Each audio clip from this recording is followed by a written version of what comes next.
Welcome to A Celtic State of Mind. I'm John Dykes, and today we are joined by Amy Canavan and Natasha Meikle for the big AXOM dial-in. We do have listeners coming onto the show to discuss various topics that they bring up, Natasha. So it's a fair way of getting people involved. They want to talk about X, Y and Z. We bring them on the show and we throw it out. We throw it out to the contributors and also to the audience. Yeah, it's a great idea, isn't it? Ever since you guys started doing this on a Wednesday, I thought, what an excellent idea. We will obviously get the live comments coming as we do it, but a better way of engagement is just to have these people come on and have the discussion with them. So it's great that people are keen on that and want to get involved. So I'm looking forward to seeing what we bring up today. First up, there's been a lot of talk around, various different ways of investing in Celtic. We've had Conor McGregor talking about acquiring shares from Dermot Desmond. We've had Celtic Trust, they have pushed the Celtic shared added value, getting a bit of added value by having a share in the club.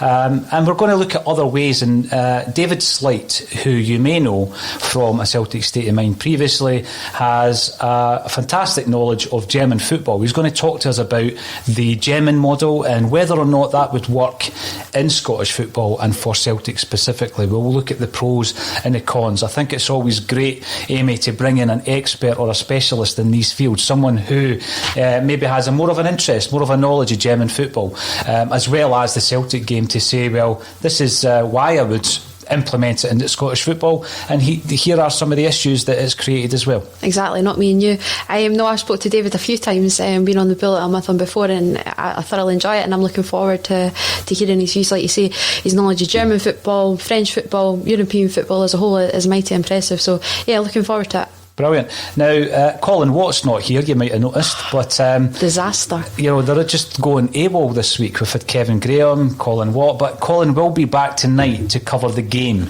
So you will be seeing Colin this evening for the St Johnstone game, and we'll also be covering the women's game against Glasgow City, big match tonight as well. But without any further delays, let's bring in David Slight to talk all about the ownership of football. How are you doing, David?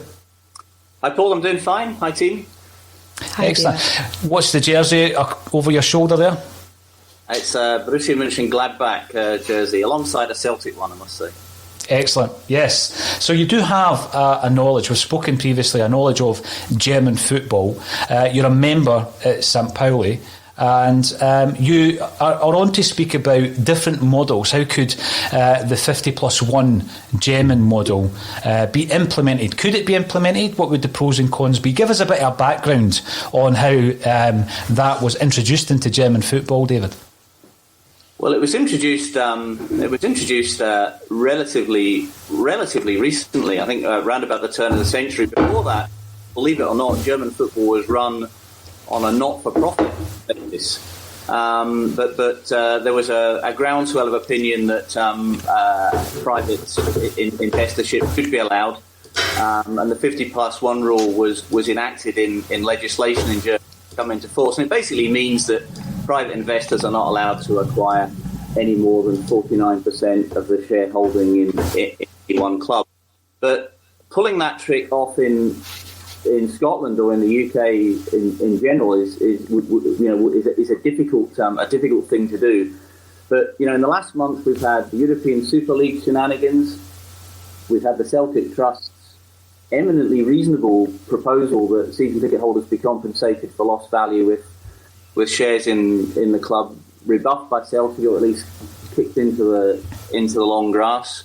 Conor McGregor, as you were saying, sounding off about acquiring shares in the club, and that sort of thing really worries me, because whether you're a fan of Dermot Desmond or not, I'm always relieved that the club's largest single shareholder does at least have some feeling for Celtic traditions and the ethos of the club.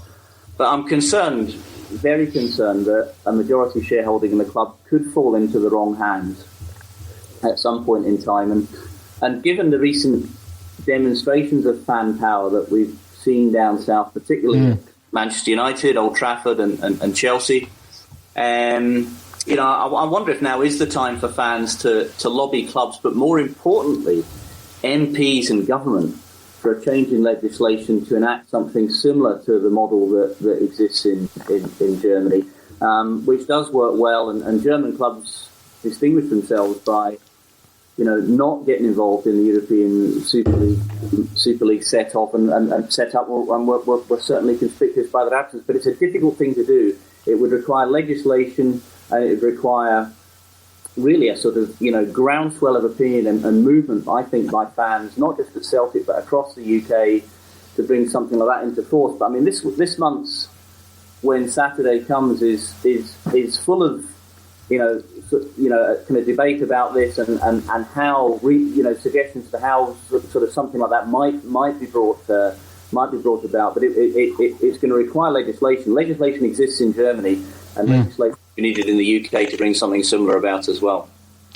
When you look at the German model, are there exceptions to the rule, David? Because I know that some clubs have been owned by companies for a long time, so they predate the legislation. Is that the case?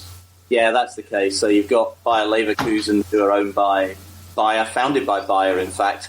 Wolfsburg, who founded by the workers at Volkswagen.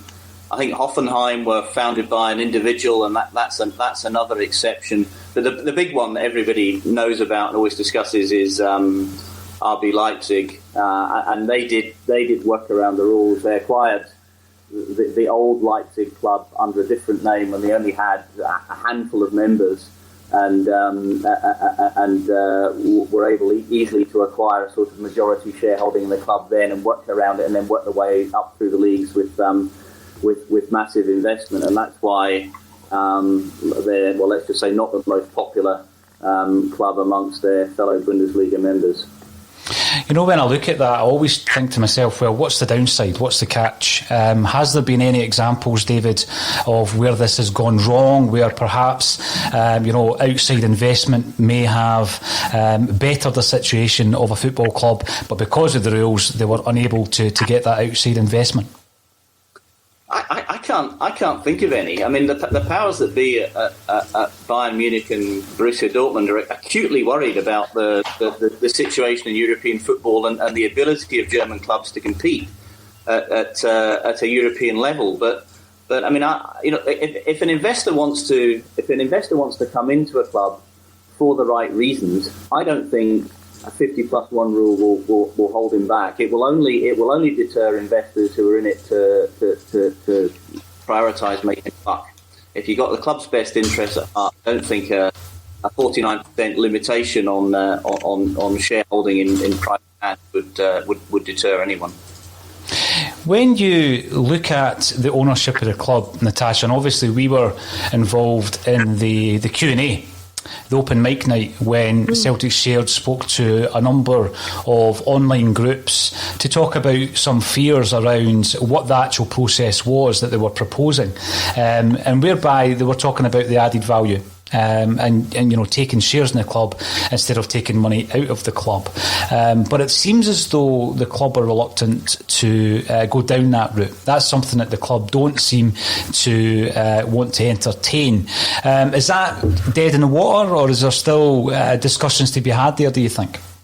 I certainly hope there's still discussions to be had. Certainly we've not heard from anything from the club that suggests that it is dead in the water, simply by the fact that we've not heard anything from them in terms of what they are going to propose. So until they come out with their own proposal, until they come out with their own ideas and their own suggestion, or whatever you like in terms of what we are getting in terms of added value, then we have to assume that all options are still on the table. So until we have this communication from them telling us what this added value is, we have to maintain the position that all options are on the table. And the fans would prefer an option that keeps the money at the club. And by an option of keeps the money at the club, I don't mean a voucher for the superstore. I think that wouldn't go down particularly well. So as far as I'm aware, share proposal is still on the table. But I do hope that the club engage in some dialogue on that soon. And I'd echo that, Paul. I mean, as you know, I've got a kind of hospitality season ticket at Celtic Park. I've been offered a refund or a rebate off next year's season ticket to take into account the loss of value this season, and it's a reasonably significant sum. But I don't want that money back. I'd rather leave that money in Celtic in return for some sort of stake in the club. Keep the few hundred quid that you're you're going to take off my 21-22 season book, and I'd rather invest that in the club. And I'm a bit mystified as to why there's the reluctance to go down this path. You know, when you look at some of the feedback, Amy is still with us, although she's not appearing on the screen. She is still with us. When you look at some of the feedback we've had from the meetings this week, Amy, with various supporter groups, it sounds as though the club don't have a plan for added value. They're actually asking for suggestions around added value. Now, Natasha said there, it needs to be something quite substantial. What could the club do, do you think, that would suffice the expectations of the fan base, Amy? Is there anything at all? Because, I mean, when you're looking at what they can offer, there are certain things, like Natasha says, you know, discounts in the shop. There's a membership scheme at a lot of clubs whereby you buy into that club, and there's various priority schemes, etc., that you're part of. Would that be enough? Would it be enough to have a season ticket that allows you into the Colts games next season, the women's games next season, Celtic TV subscription other than the live games, digital Celtic Views, Celtic programmes? Is that enough? It's a tough one, because as you say, is it really enough? I know we're kind of then biting off. We're saying that there needs to be something, but then when you ask me what is that something, then I can't really say what suffice, because I think there's so much that the damage has been done, and as Natasha rightly said, you know, no proposal or plan is really off the table, so to speak, or so we hope, because there's been no sort of communication, so we have no idea what plan there is, as you say, if there is even a plan. So really anything is still up for grabs. As you say, the membership, that sort of, if it let you into, as you say, the games, the women's game, the Colts, whatever, as you say, a discount at the shop, whatever it may be, there's need to be quite a lot. It would need to be some sort of package, absolutely. It couldn't just be like one additional thing, you know, or getting into the women's game, getting into the Colts. It would need to be a magnitude of things. There need to be quite a group. So, you know, everyone is open, everyone will expect different things. Some will maybe, like you say, for them maybe a discount on next season's trip would be suffice. If you've got 4 kids, you know, some of the kids' prices for kits is ridiculous. So there's little things like that. They all would amount up, of course, but is there anything absolutely suffice right now? I think they'd need to totally throw something out there really quite spectacular. See, when you look at the membership that you've spoken about before, David, where you're able to have a membership of a club, and you can do that remotely. You know, you can have a membership of a German club, for example. What kind of benefits do you get as a member that could possibly be implemented as part of this added value for season ticket holders? Well, membership of a German football club typically costs in the region of €60 per annum, so it's not expensive. You get the sort of things you expect, like 10% off purchases in the club shop and so on and so forth, but you also get an invitation to the AGM. Of course, the whole thing's in German, so you have to muddle your way through that. But you get voting, and you do feel like you have some sort of stake in the club, and just the communication by German clubs is way better than what we have here. My biggest beef with Celtic the last 12 months has not been so much what happened on the park, and I know it's been a massive season as an understatement, but it's been the lack of communication forthcoming. And just by way of contrast, Borussia Mönchengladbach had their own PR disaster in November last year. They launched a 120th limited edition anniversary strip, 3,000 available. They sold out in about an hour on the website. Website crashed, total disaster. Lots of people unhappy. The club president issued a round-robin email to all the members within an hour saying, "I'm sorry, guys, we messed that up, and here's what we're going to do to fix it." And they issued more jerseys on a sort of non-limited edition basis. But it was recognised it was a mistake. It was a PR disaster, and they corrected it within the hour. But that's the kind of communication that's been regrettably missing Celtic this season, and I'm really sorry to say that. It's a beef that I have. Yeah, it's a beef that we've spoken about on A Celtic State of Mind, and I'm sure we'll continue to do that. There is a fans forum on Thursday, David, and hopefully we'll have an update on that come Friday's Bulletin. Now, thank you very much for joining us on the dial-in, David. Hopefully we'll see you again in the weeks to come, and it's always a pleasure to speak to you. Thanks very much. Now, Natasha and myself, we do have a third member. It's just that their screen has died, but you can still hear Amy Canavan, who is normally on with Colin Watt on a Wednesday. We have a special guest lined up. Anyone who follows Great Pantheon 18 on Twitter will find a fascinating Twitter account, and they want to come on to speak about this season as a whole, but in respect of Neil Lennon. Now, I think there's been quite a few people criticising in the past A Celtic State of Mind's narrative around this season, who was to blame or who should take responsibility, and some have said it's been a bit one-sided. Now, it would be an absolute it would be remiss of us not to speak to the other side of that argument, so we're going to welcome Great Pantheon 18 into the show. Welcome to the show. How are you? Thank you very much. I'm very good. I just wish we were speaking in better circumstances, celebrating the 10, but... Absolutely.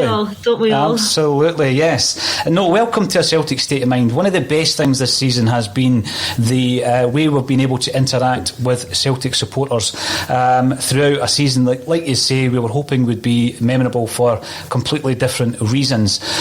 So let's talk about Neil Lennon. There has been a lot said over the months. There's not really been much in the way of support, I've got to say, on A Celtic State of Mind after a certain point. Nothing personal. There's certainly not been any attacks on Neil Lennon's character or on him as a person, but there's been so much this season, hasn't there? I mean, where do you start, Great Pantheon? Where would you start? Where was the first signs there was an issue this season for you? I think what we have to do is go back to the very beginning of this, when Neil was appointed as Celtic manager back in February 2019, or when Brendan Rodgers left the club to go to Leicester. At that stage, that's where the narrative began. People said they had zero credentials to be appointed into the job in the first place. The narrative is that from day one, standards have slipped, the team have regressed, there's been unprofessionalism, and this has resulted in Celtic losing 10 in a row. That narrative is so far from the truth, it's unbelievable, and it's frankly astounds me that so many people buy into it. Celtic have been suffering problems going all the way back to April 2018. That day, Celtic, as we all remember, beat Rangers 5-0 and were heading towards a double treble. In the next 26 league games, which were managed by Brendan Rodgers, this great coach, who we say left in ruthless winning machine, Celtic lost 5 games in 26 in the SPFL to 5 different SPFL teams. Neil arrived and got the treble over the line. That was no easy task. The first 2 matches were in Edinburgh against Hibs and Hearts. In Brendan Rodgers' last 6 games in Edinburgh, he won only 1 of them. But then after the Scottish Cup final, the fans had it in their head some kind of fantasy idea that we were going to get Rafa Benitez or Jose Mourinho. That was never on the cards. And as such, Neil was treated poorly from day one, and people were waiting for him to fail. If you look back at last season, after losing 5 of our last 26 under Brendan, we only lost 3 of the next 51 under Neil Lennon. That's just a fact. Goals per game went up by 50%, from 2 goals per game in the league to 3 goals per game. Wins went up. Some players had career best seasons, Ryan Christie, Edward, James Forrest. So then we hit March, we're heading towards the league title, COVID hits, and Rangers get the ultimate reset button, and that's where Celtic's problem started. When you look at the facts, as you say, the stats there in relation to the performances, I'm going to ask Natasha this one. Do you think the Celtic support, because of course A Celtic State of Mind was covering, maybe not on a daily basis, we were covering Celtic on a week-to-week basis back then. Do you think Celtic fans had any concerns? I mean, I remember the Scottish Cup final that you mentioned there, whereby the job was made permanent after the game. There was a lot of Celtic fans talking about it then. But the following season, and in particular, the upsurge of some of the performances after Christmas, Natasha, I think Celtic fans were looking at some of these performances, and the vast majority of them that were speaking to us on a Celtic State of Mind were quite happy at that stage. I get that Celtic fans were looking for a like-for-like replacement when Brendan Rodgers left, but because we were winning games and because we continued with our success, Natasha, do you think Celtic fans were happy back then? I know the season ended prematurely in the March, and it did give an opportunity for a huge reset by Rangers, but I can't remember back then many Celtic fans, there would have been some, I can't remember many calling for Neil Lennon to leave, or that we had to get a bigger name in or someone of a bigger stature.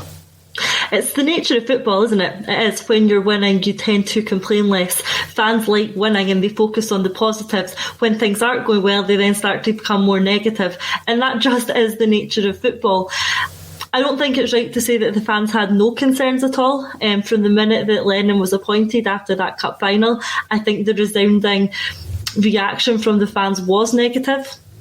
I think they did expect something better, perhaps rightly or wrongly, in terms of calibre of manager. That didn't happen, but then the wins started to come in, and of course, as a fan, that's what you're focused on.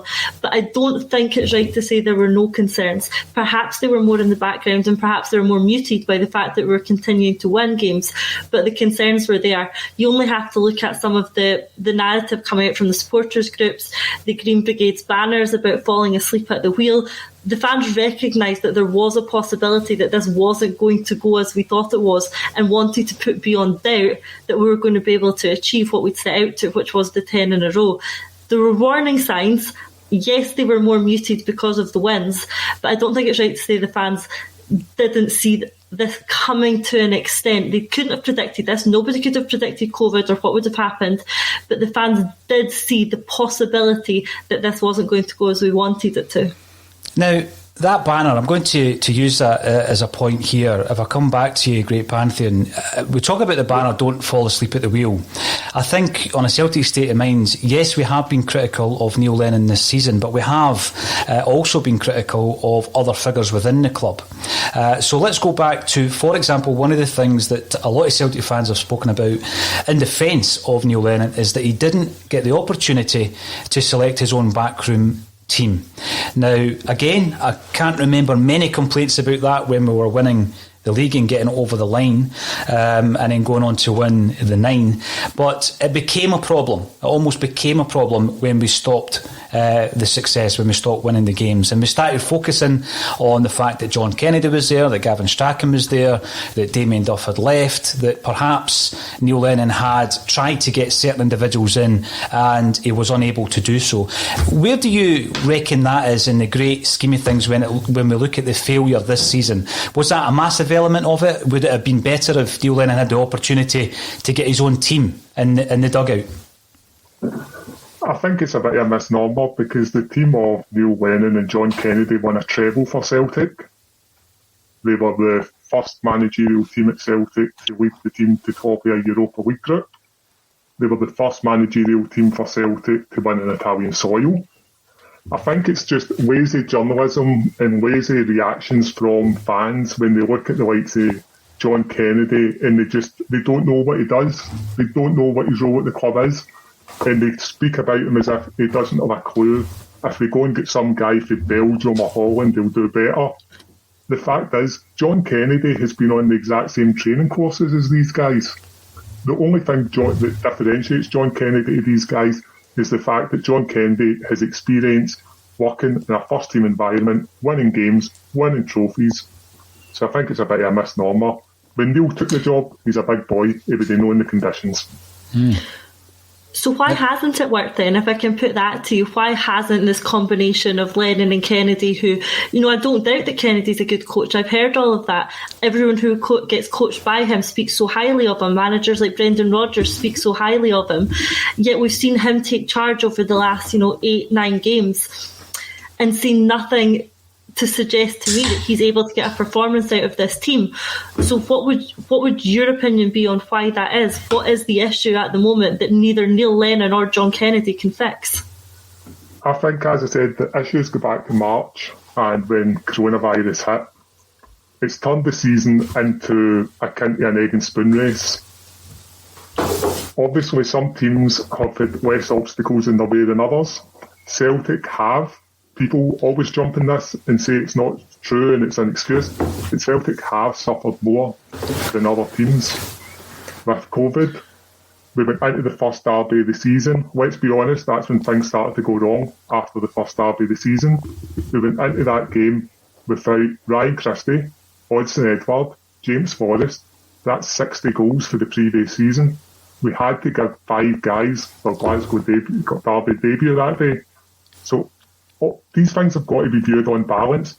I personally, given the cards that were dealt to Celtic this season, do not think any manager, including Brendan Rodgers, would have got the 10 in a row over the line, unfortunately. When we look at the game that you mentioned, and obviously we were hamstrung by circumstances and throwing young Welsh in, I think he's come on to a decent enough season, but it was under circumstances that weren't ideal at that time. When you look at the signings that we brought in, so in the summer, I can't lie, you could go back on the Celtic State of Mind podcast, and I was overjoyed with all the players that were coming in, looking at it being a very good transfer window. And it's with hindsight we look back and say, you know what, that was a complete overreaction and it's not worked out. Do you think that Neil Lennon was backed sufficiently? And one of the big things about Celtic fans as well is, did Neil Lennon get the players he wanted, do you think? I don't think any manager in the world gets all the players that they want. However, I think Celtic did do good business in the summer window. It's just not worked out that way. I also think we need to remember the guys who are coming to Celtic are human beings. They're not robots, they're not cattle.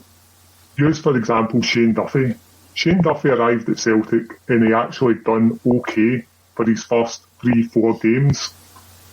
The guy had problems in his personal life, and then between October and November, he played in 8 different countries, 12 games in 40 days, against some top-level opposition, both in the Europa League and for Ireland. His confidence suffered and he just couldn't get it back. Living out of a hotel in Glasgow, no family around him. People don't see these things. Normally when a player comes to Celtic, he's taken under the wing by somebody like Scott Brown, integrated into the team. Celtic were turning up at Lennoxtown fully dressed for training, going training, going home and getting a shower in their own house and washing their own kit. There was no real chance to integrate these guys. Sure, with the benefit of hindsight, we could have maybe done it a wee bit better, but nobody had ever lived this tale before. Could you not say that for every team, though? Was Absolutely. Every team not going through something very similar? Every team was suffering from the same, extra steps that we had to take. Everyone had to take these additional measures.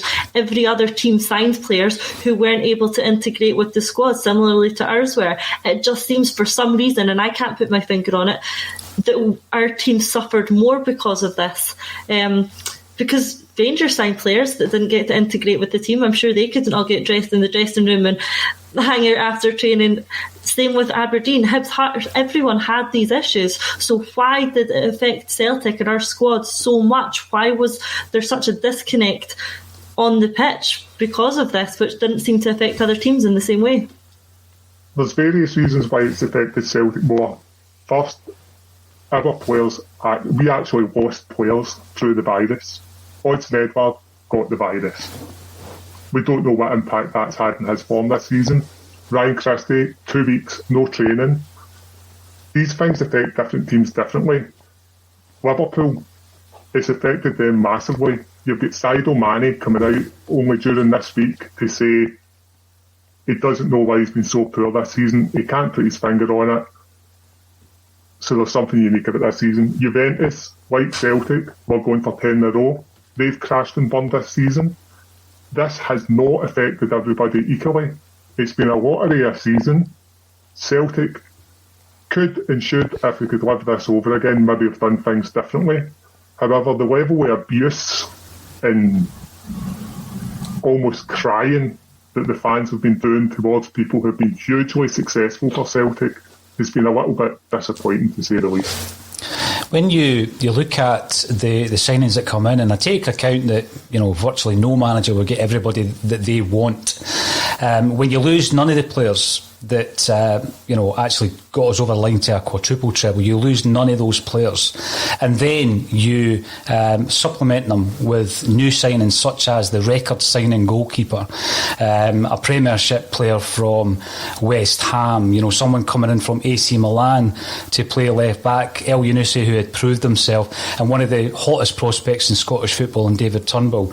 Yeah, you've got everything, all the exterior situations that COVID brings, but you've improved your squad. You've got a squad there with a nucleus of players like Scott Brown and Callum McGregor and James Forrest that know how to win and they know what it means to be Celtic. But we were unable to not even just match what we were doing last season, but to improve on it. And a lot of the things that we have criticised at a Celtic State of Mind, and it wasn't personal, it wasn't abusive, was this mentality of the players, or a culture at the time. And we're talking about things like ball and golly, thinking that it's acceptable to fly off during the height of a pandemic, or Jeremy Frimpong flying a girl over from the States, or Lee Griffiths coming back from pre-season overweight and still, May the following year, still not fit enough to play. And as football fans who don't have the insight and don't see it day to day, I, for one, and various others, look at that and say, well, that's a culture that wasn't there before. Therefore, I'm going to blame Neil Lennon because he is responsible for instilling a culture within the playing staff. Is that unfair to say that, Great Pantheon? I would say it's very unfair to say it. You've used an example there of Lee Griffiths. His problems never started under Neil Lennon. They started under Brendan Rodgers. I'm pretty sure if you get through any manager's history, you'll find they've had problem players who can't get themselves fit, etc. Ball and golly, that's just the act of, I'll call that, an idiot. If you decided to go away and break rules and regulations, it doesn't reflect on your employer or your manager, it reflects on you yourself. All of these players were given detailed plans to follow during lockdown. 90% of the players followed those plans to the letter, 10% never. They're big boys, you can't look after them 24 hours a day.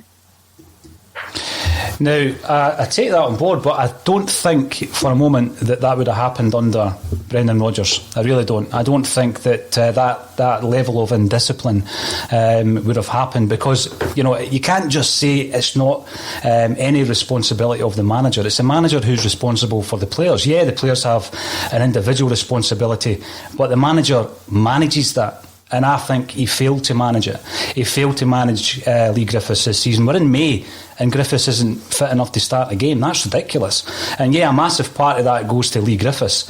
But I think the manager who obviously didn't take him to the French pre-season tour, the manager who failed to play him all the way through the season, I think that there is a responsibility there on Neil Lennon. The other one I would say in terms of the signings, David Turnbull, who obviously was nominated as one of the Young Players of the Year this year, one of the very few bright sparks of a disappointing season, barely featured until he was thrown into a dead rubber in Europe. And you've got to ask your questions there as to why as well, Great Pantheon, because that's down to the manager surely, because he's picking the team.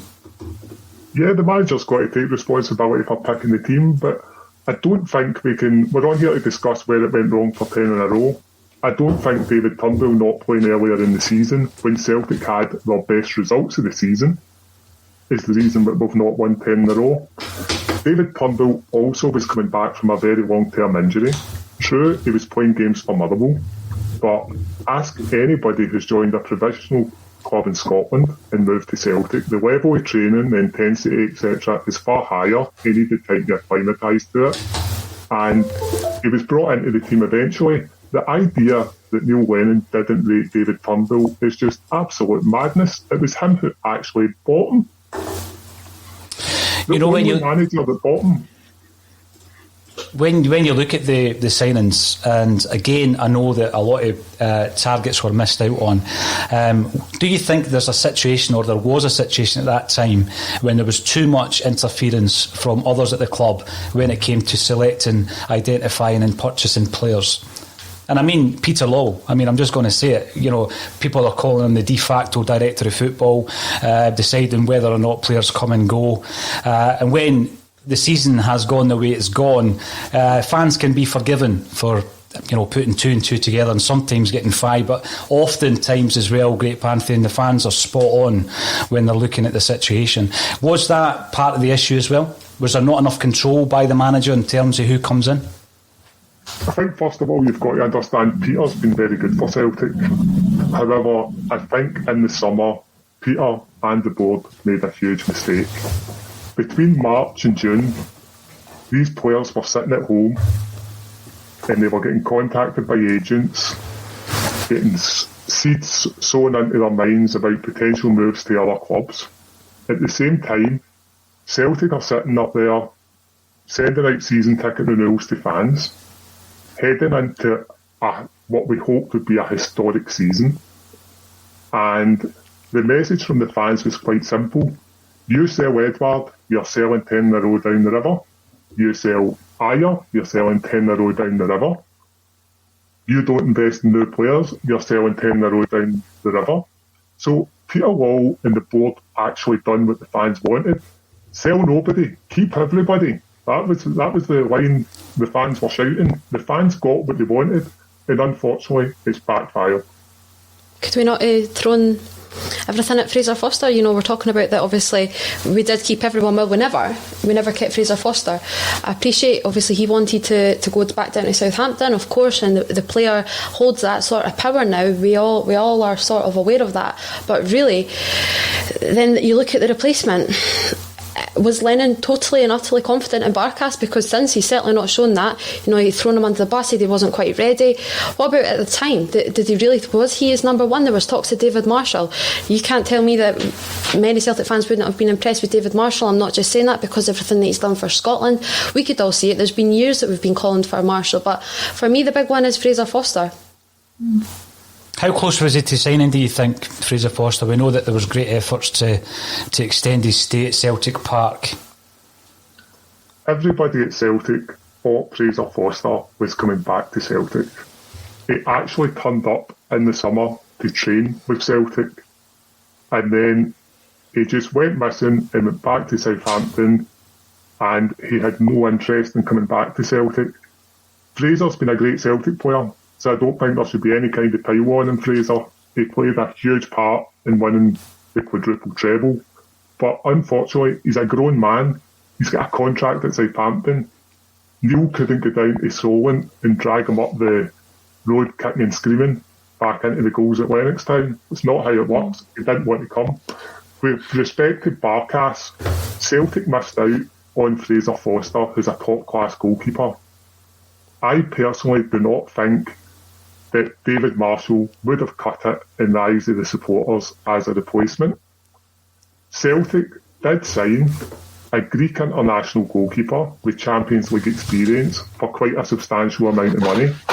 He's not settled in, it's not worked out. There'll be better players, there'll be worse players than Barkas that just have a transfer that doesn't quite work for them. Do we not hold on to Gordon then? No, sorry, Natasha. Yeah, no, the thing I agree with about this is that on paper, that summer recruitment was fine. The keeping the players that we kept was fine. The summer recruitment of an international goalkeeper, Ayeti, Duffy, El Yunusi, Turnbull, Laxalt, on paper that all looks absolutely fine. You know, those are the sort of players that the fans wanted to bring in. We kept the players like you've talked about, the Edwards, the Ayers, the Christies. That is what the fans wanted in the summer. But it's then up to the people who are at the club to make it work. We've kept the right players, we've brought in the right players, and for whatever reason on the pitch that just did not come together, and the people in the dugout didn't have the ability to bring that together into a successful team that could get the performances and the points that we needed. So it's not so much what we did in terms of keeping and not keeping, and hindsight is a different thing. It's about the fact that for some reason we just couldn't get this to work on the pitch, and for me that's where the management team as a whole fell flat for us this season. Great. Pantheon, would you like to expand on that? Yeah, I think we all agree that the standards at Celtic Park should be as high as possible, as high as they were under Brendan Rodgers. So I think we're all in agreement with that, yeah? Yes, absolutely. Unfortunately, that wasn't possible this season. As I said previously, things like video analysis, Celtic could not do team video analysis in the period between coming back in July and December. They couldn't do it. Who could? So they couldn't do it in person the way it needs to be done. You were working around things. We never had a full staff at Lennoxtown. I know these things seem like excuses, however, they're not excuses, they're facts. This was a season like no other. I get that they're difficult situations. They are obviously going to hinder any sort of performance and ability on the pitch, and it is going to make things more difficult.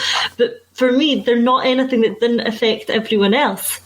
As I'm sure Rangers didn't have a full complement of backroom staff. I'm sure they didn't have the same level of video analysis. For me, we weren't able to make the most of the situation in the way that other clubs were. We weren't able to achieve the maximum in the circumstances like other clubs were. And we then hindered ourselves and shot ourselves in the foot with some terrible decision making, such as that trip to Dubai. Now, the trip to Dubai is something that I was going to ask around. Before I do that, on Amy's point to Fraser Foster, we've got Moravchik coming in to say you don't punt Gordon until Foster has definitely said no. I do think that was, I know that there would have been a scenario where maybe we believed Foster was coming in. He's come back for pre-season training, like you said. I wasn't aware of that. And we're maybe on a promise. We're maybe on a promise that Fraser Foster's coming back. But we allowed Craig Gordon to go. Do you think that was a massive error, or is that just hindsight doing its usual? Great Pantheon. I don't think Celtic did allow Craig Gordon to go. I think Craig Gordon is a grown man with a contract that had expired, decided that he wanted to leave Celtic. Celtic offered him a more financially rewarding contract than Hearts did. However, Craig Gordon wanted guarantees that he was going to be the club's number one. Celtic couldn't offer him those guarantees, so he went back to Hearts. It wasn't Celtic's choice to get rid of him, it was his choice to leave. Can I just jump in, sorry, just before we talk about Dubai? One last question for you, Grey Pantheon, sorry, before we do go on to Dubai. You're using the phrase quite a lot, they're grown men. Lennon himself's a grown man, you know. I think we've spoke a lot about the COVID, and I appreciate I cut out a little bit, so you might have already said this, but we came into the season knowing that we were in a pandemic. We didn't start the season in the pandemic arose. We were in a pandemic a year ago, okay? So we knew that there was going to be a tough summer. There was always possible outbreaks that our club would suffer, as many other clubs suffered. So would that not have been the time? I appreciate we all thought we had a great transfer window. We certainly did. As Paul said, we all sort of jumped on that. The tweets were there, everything. It looked a great window. There could have easily have been perhaps a scope there for youth development as a backup. Maybe a good man manager would have thought of that. There's opportunities that we could have had outbreaks. But the point that I really wanted to touch on was, he said that obviously the players had to turn up in their training kits, and that integration perhaps wasn't there. Does it not then take, for a man manager, a tremendous man manager, perhaps maybe what's happening otherwise in the country, you know, you see a lot of unity. You know, Ronnie Dyler gets a lot of stick amongst the Celtic fans. At the time I wasn't perhaps a fan of the Ronnie roar, but maybe a lot of players, and they all got behind him. You look at Brendan Rodgers, you remember the scenes at Tynecastle, everyone, they were all holding their hands and going up and doing this sort of motion. Perhaps it doesn't look the greatest, and it's maybe a little bit corny at the time, but it shows a bit of unity. There has been a severe lack of unity among Celtic this season, and we can't just put it down to COVID and that they couldn't hold each other's hands or whatever. There was seriously lack of integration. They did not look like a team. How come, even though other clubs were going through the same pandemic as us, the same pandemic as everybody in the world, that they could show unity? You see Stephen Gerrard's side, he had his team as a team, not individuals, as a team. As Paul said, we lost Fraser Foster, but we still had Scott Brown, Callum McGregor. We had that spine of that team.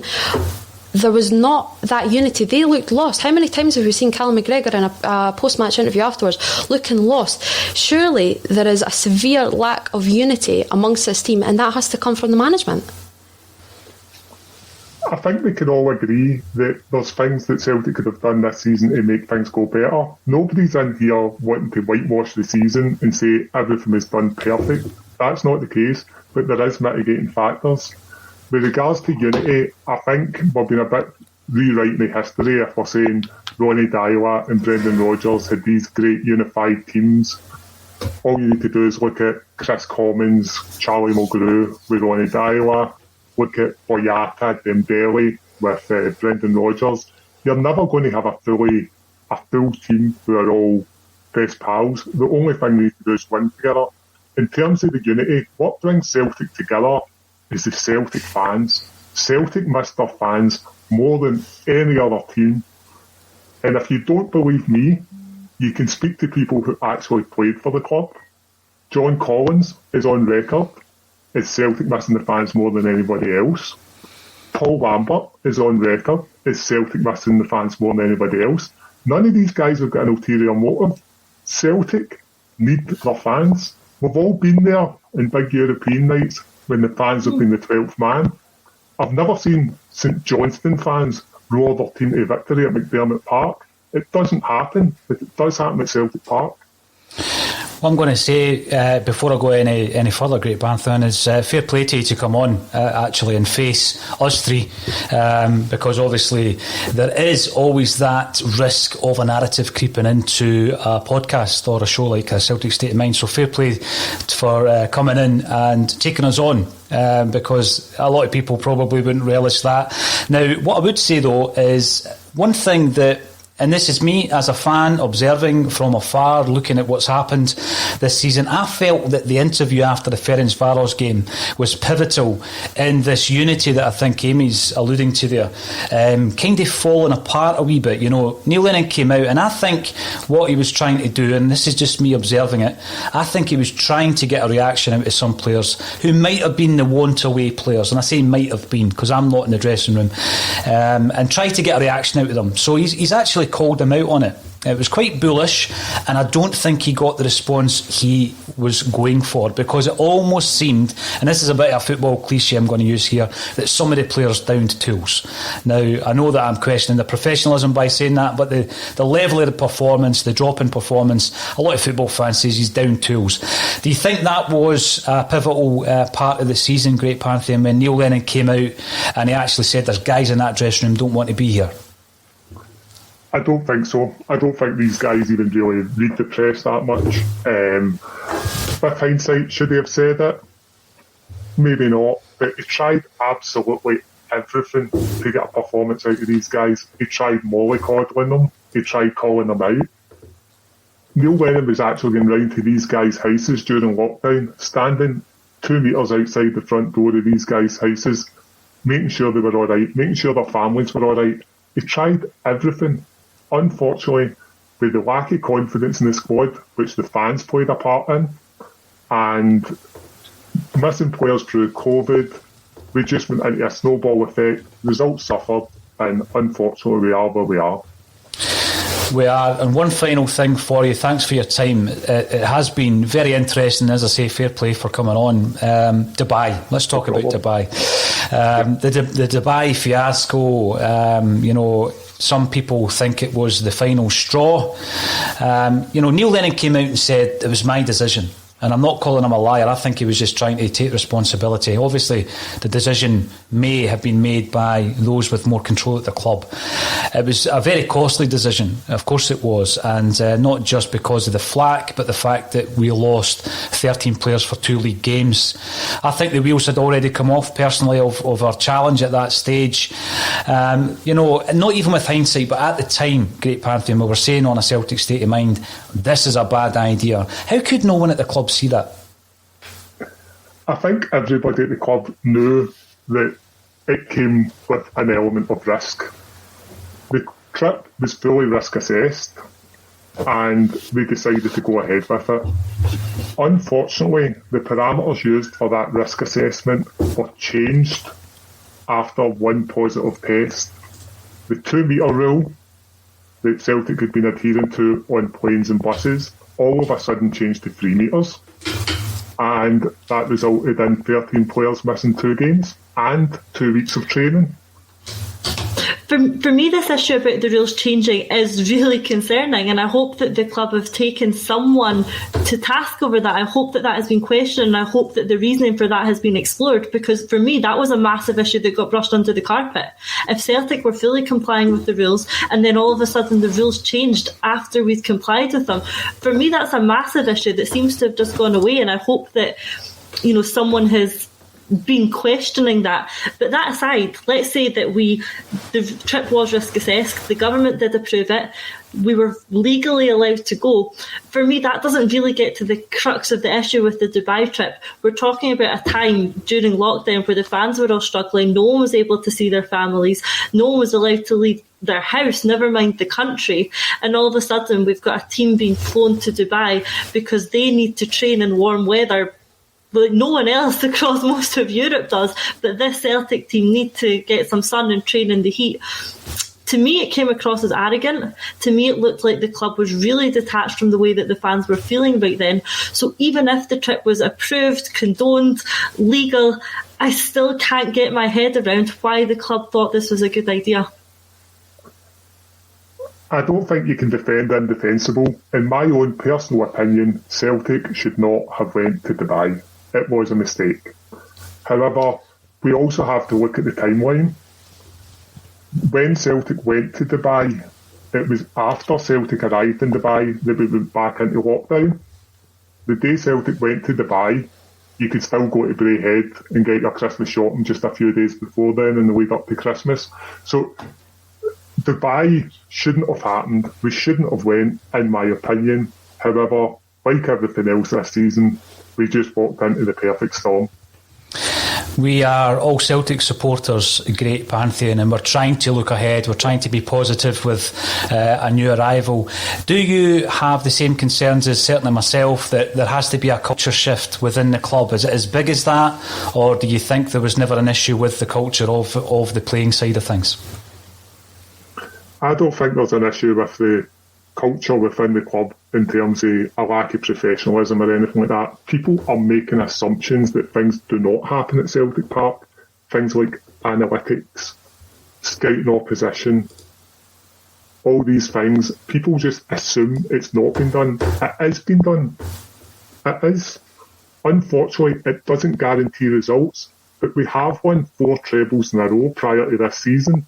If we manage to do that without scouting, without using analytics, then there would be something badly wrong.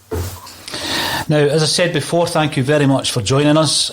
Yes, it did seem as though you were entering the lion's den, so fair play to you. You are welcome to come back. Hopefully when you do, it will be under better circumstances. Great Pantheon, thanks for joining us today. Thank you very much. I would just like to say I hope Scott Brown can go out on a high tonight. Been a great servant to Celtic. Should also be remembered as a final word that it was Neil who made him Celtic captain when his time looked as if it might be up under Tony Mowbray.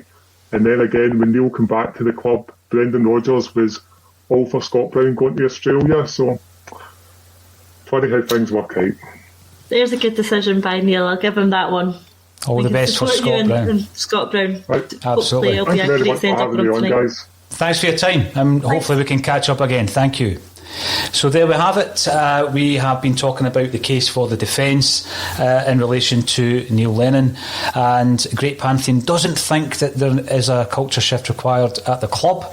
I think a lot of Celtic fans may disagree with that. Let's see what happens tomorrow on the fans forum when we will be addressed by Dominic Mackay. Now, I do have Scott Coyne waiting patiently in the wings. Scott Coyne is a Celtic season ticket holder with a great interest and knowledge of Belgian football. Scott, welcome to the show. Thanks for having me. It's great to be here. It's nice to be in the company of some fellow Celts as always. Absolutely. Now, we've been talking quite a bit this season about Jack Hendry, the much maligned Jack Hendry, because obviously he came in under Brendan Rodgers, and as far as we know, he was a Brendan Rodgers signing. I know that some players that came in around about that time, Brendan is certainly not putting his name on, but Jack Hendry was one that was scouted and selected by Brendan Rodgers. It didn't quite work out for him, Scott, and people always go back to what has become almost a meme, whereby he goes for a wee wander at Partick Thistle. Not quite sure where he's going, and that's been used almost as a stick to hit him with, in relation to, I call it the Partick Pirouet rather than anything else, because he just kept running with the ball until he ran out of ideas. But anyway, he went away on loan. He had a bad injury, didn't he, over in Australia, but he's found his feet. So I thought, well, who best to speak to than yourself? What's your connection with Belgian football? Tell us a wee bit about your podcast. Well, I get asked this quite a lot. What's the Scotsman just outside Glasgow doing, kind of covering Belgian football? I've been lucky to spend some time in Belgium and do some travelling there, visiting a number of the cities, getting to know it kind of quite well. It's a country I've got a lot of affection for. My partner as well has actually got a Belgian ancestry, so that's one of the reasons why I've kind of spent so much time there. Big fan of Belgian beer as well, but that's for another show. And chocolate as well. Don't forget the chocolate, Scott. Yeah. They go very well together, actually. You know what I mean? Especially if they're authentically Belgian ones. Yeah, that's right. So I mean, I think my love of football and Belgium are bound to come together at some point.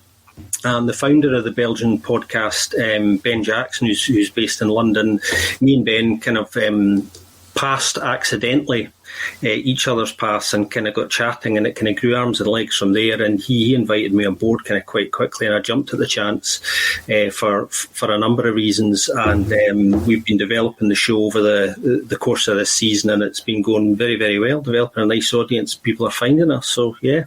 Brilliant. No, it's one of these things when it comes to Celtic players that come in, we can be very critical, we can write them off, and I often wonder sometimes of the loan players that have gone out this season, will we be in a situation where one or some may come back? They may come back and actually forge a career out at Celtic. Now, it's obvious that Jack Hendry, Amy, is going to be one of the guys we talk about, because he seems to have played so well. Have we been unfair on him? Do you think it's one of these things where we've written him off too early?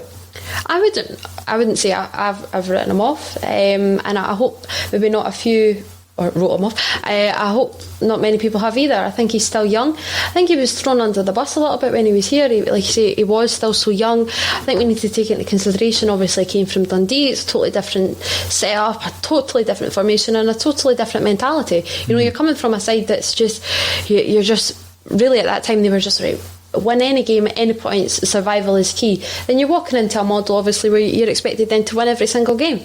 It was a bit shaky. He wasn't really coming in. How many times have we spoke about Celtic's defensive back line? It's not the strongest, and perhaps it's not always the best to try and bed somebody into. But fair play to him. I think more than anything, we've got to take a step back maybe from Celtic and actually really just applaud Jack Hendry. Going out to Australia, yes, injury didn't obviously hampered that journey out there and didn't make it maybe the best move, but then going out to Belgium, he's found his bit. Obviously everybody's, you can see clips or whatever. I think recently there's been that clip on Twitter that he's totally arguing with his teammate, and that's great to see. Look at the confidence in him there. He's not arguing with someone else, his teammate, and he's totally right as well. If you actually see the goal, Hendry's not at fault at all. It is his partner, but there's a confidence there that wasn't there when he was at Celtic. He was still ridiculously young when he was here, though. Yeah. So it's great to see. We've seen him in the Scotland side as well. I thought he looked comfortable. I really did. Playing with decent players beside him, comfortable players. He was playing in that back three. That's really exciting as well. He's sort of seen. I think he even said it himself. He wanted to be the main man, the middle man in that three, because that's what he does out in Belgium. That's great. Look at that confidence he's coming with. That's something that we are so lacking. We just spoke about unity in this Celtic side this season that there's such a lack of. We're talking about that spine. He is emulating what we were saying with Chris Hire right now. That he's that powerhouse at the back. He's got that presence. Everything that you can see right now for Jack Hendry, that's what we're seeing. And I know, I'm hoping obviously Scott will back us up on that. Well, before you go on to tell us how he's performed, Scott, what's Belgian for airheads? Do you know? That famous clip. How has he improved since he's gone over to Belgian football? I think this is a case of a player who has gone out on loan to get regular football and has just improved immeasurably. I mean, it's night and day. I mean, I remember some of those early games under Brendan Rodgers where he really did have a torrid time. And I can remember some of the abuse he kind of got from the stands at games, and it was dire, for a player's confidence, and kind of wrecked his ability to make any progress and bed in quickly. Then he's gone out to Australia, had a really nasty injury, kind of came back, and then the opportunities come up to go out to Belgium. And I think I was very excited actually when he got the opportunity to do this, because I thought, here's a club where I think he will get regular football at a good level as well. It's one of the top 10 leagues, the Belgian league, and it's a very underrated league. Physically, it's very demanding, and tactically it's a very strong league as well. So it's a great league for a young player to develop. And he's played 28 appearances for Ostend this season. 26 of them have been starts, and since his first one he's never really looked back. He's a big character in that dressing room, as Amy was saying. It's very difficult to see that Ostend side without him now. He's bulked up physically. He's a different player physically. I think he's stronger. I think his reading of the game is unbelievably good now. That's something that just wasn't there before. So he's learned, and he's learned quickly, and he's just. Yeah, it's rare for a player to go out and do so well on loan as he has done, and I think he's found that confidence, which shows all the time, and he's a key player in that dressing room now in Ostend. They love him there. He's very comfortable there. I know that him and his girlfriend have been staying in Bruges, which is about half an hour from Ostend, so it's easy to access the training ground and the rest of Belgium from there. So he's almost become the finished article now, and the player that I think perhaps Brendan Rodgers saw in him when he signed him from Dundee. I think his pass succession rate as well over the season is well above 80%. It's near 90%, and that's across those 28 games. So that's high. That's high, especially for a centre half. So yeah. And when you think about the amount of time, I think that's one of the reasons why Shane Duffy did not fit at Celtic, is when you play centre-half for Celtic, you've got to be a good passer of the ball, you've got to be comfortable with the ball at your feet. I think Julian and Ayer complement each other in that respect. Ayer likes to run with the ball, Julian likes to distribute it all over the park. And I'm looking at some of the previous loan deals that we've had that have turned out to be a success, some not by design, it's got to be said. So Chris Ayer was loaned out to Kilmarnock. That was by design, and we knew he was coming back, and it was all about his development. I think when Ryan Christie was at Aberdeen, many Celtic fans wouldn't really have batted an eyelid had that deal been made permanent at the time. He comes back and he'd improved incredibly, physically as well. I think we all noticed the physical change in Ryan Christie when he came back. And in Callum McGregor, I actually think that the club would have offloaded him had there not been a change in manager. He had never played a game under Neil Lennon in the first tenure, and obviously Ronnie Deilly gave McGregor his debut. Do you think that Jack Hendry's done enough? Do you think that he can come back and be a success like Ayer and Christie and McGregor? I think Celtic has to keep an open mind. I would like to think that that's the way they're going to approach this. And I would hate to think Jack Hendry's going to be another one who got away. Because I think he's exceeded expectations there, and I think he's now in a place where I think Celtic should be seriously reconsidering about whether they want to bring him back into the fold. I know the biggest factor for Jack is going to be some kind of guarantee of regular football again. Mm-hmm. He's open to coming back. He said that very publicly, actually, in Belgium, that he would like to come back to Celtic. But equally, I think he'd be happy to stay at Ostend as well. I think the key factor here is going to be who can make it clear to him that they want him more and that he has a place there. Obviously, the situation with Big Chris Ayer's fluid. We don't know what's going to happen there. Christopher Julian isn't going to be fit for the start of the season. So there is the very real possibility that there could be an opening for Jack there. I would like to think the club have had some conversations with him about that. Mm-hmm. That would certainly be the smart thing to do, just so he knows exactly, where he stands on things. As I understand it as well, there's a clause in the contract that says that the option that Ostend have to sign him has to be exercised and completed by the end of May. And they're very keen to do that. So there might be an element, some room here for Celtic to potentially sort of stall on those discussions a little bit so that option expires. That's right. One option open to the club. But I think ultimately Jack will decide himself, I think, probably whether he comes back or whether he decides to stay in Belgium. But I think the club have got a tough decision to make here because, I think I'd quite like to see him back, but I've obviously I've had the benefit of seeing him pretty much every week since his first game in Belgium, and I think that though the hard time that he had at the start, I think people need to kind of see beyond that now, and just because I can assure everybody, having been watching him every week, that I think there could be a place for Jack, depending on obviously who the new head coach at Celtic's going to be as well, and that'll be a big factor, I think, in his decision. Absolutely. I think when you look at the season we've just had and the fact that, we've been crying out for a centre-half, someone who can actually defend a set piece, that's a lot of the time where I'm saying, what about Jack Hendry? Some of the comments that come in, remember the Jack Hendry that we've seen before. Some haven't been as impressed as Amy with his international performances.